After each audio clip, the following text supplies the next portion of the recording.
a sentient creature alive in that distant age. It will protect the house. The house will survive. It has its defenses and its guardians.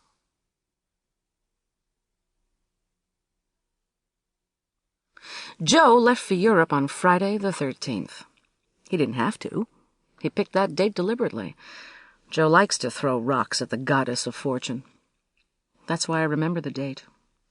On Thursday, the 12th, I was in my inconveniently tiny kitchen, mincing and chopping and braising and doing a lot of other things that don't ordinarily constitute my preparations for a meal. I shouldn't have been cooking. I should have been correcting final exams.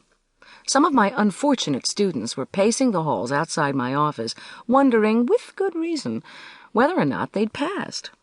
To delay their knowledge of their fate for even a day was sheer sadism. I knew that, because I wasn't too far away from my own student days. I was also, as Joe frequently pointed out, a simple, sentimental schnook. Why should I feel pangs of conscience about the lazy slobs who hadn't bothered to finish papers or study for exams? I did have pangs of conscience, but I fought them down and went on mincing, braising, and so on. This was Joe's farewell dinner, and it had to be special. Joe had suggested we go out, with me paying. Well, that was fair enough. It was his farewell dinner. We didn't eat out much. We were both paying off educational loans, and our combined salaries were less than that of a marginally competent insurance salesman.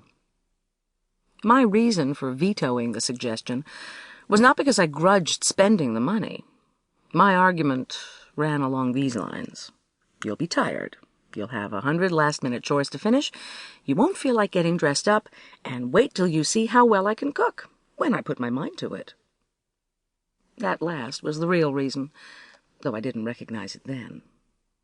Look at me, I can do anything. Won't you miss me when I'm not around? We'd been together for about 6 months. They'd been good months. Even the fights were entertaining. There were a lot of fights, because Joe was an unreformed male chauvinist, and he kept stepping on my tender feminist toes.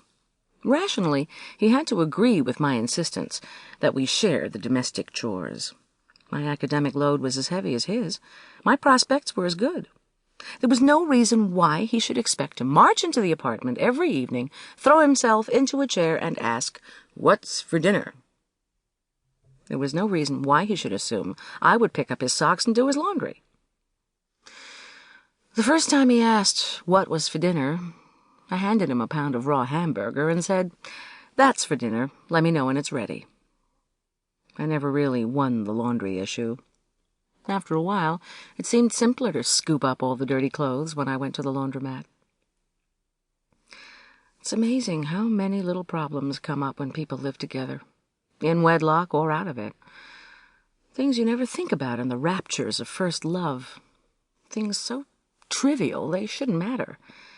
We fought about how often to clean the apartment, and who would clean it. We fought about scrubbing toilets, and about how much beer can legitimately occupy shelf space in the refrigerator, to the exclusion of less entertaining staples. We fought about our friends, and whether or not to lie to our families about our relationship. And, of course, we fought about whether we should get married. Sometimes he favored the idea. Sometimes I did. But we never agreed. Strange as it may seem, it was fun at the time. Joe had a quick temper and the sensitivity of a slug, but he never sulked. Our fights ended in laughter, after one or the other of us had recognized the basic absurdity of the issue, or in a loving and tempestuous reconciliation. That was Joe's strong point, tempestuous reconciliations. He made love with a blend of tenderness and toughness that swept me off my size 9 sneakers. His worst fault, or so it seemed to me then, was his complete lack of interest in anything but science. Music bored him. The visual arts were just ways of filling up empty spaces.